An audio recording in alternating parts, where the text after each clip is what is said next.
Kisur jeung ruai hageleung ti beneng.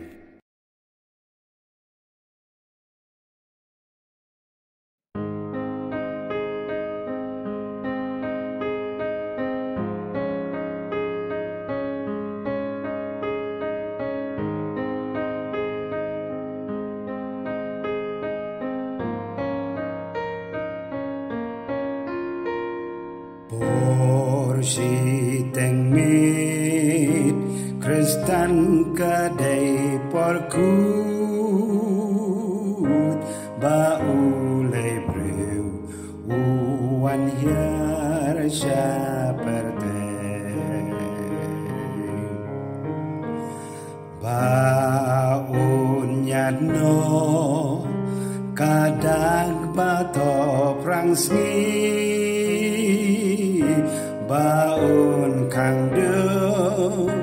kajing bitar upam tos ngau kemen lapoi kajing pen im balata yunong sils paperte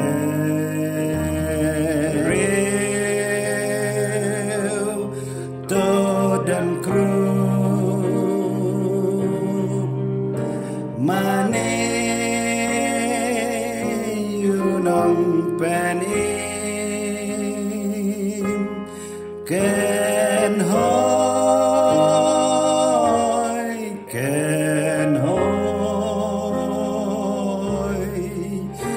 torwai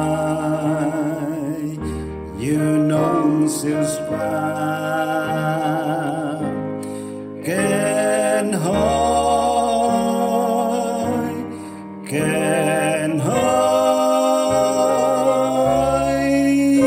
torwai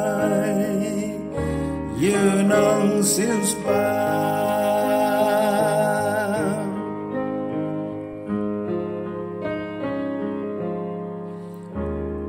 kom kajing tebe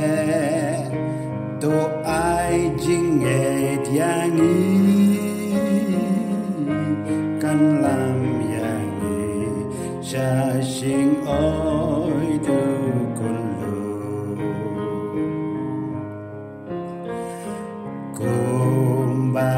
hendai lalam uklor pernai ya kirustat nari mengi bajai ya ublay la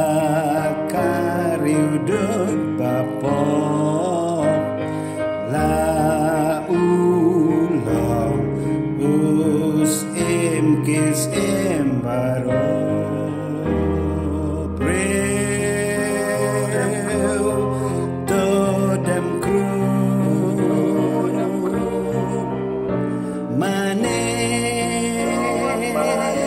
you know,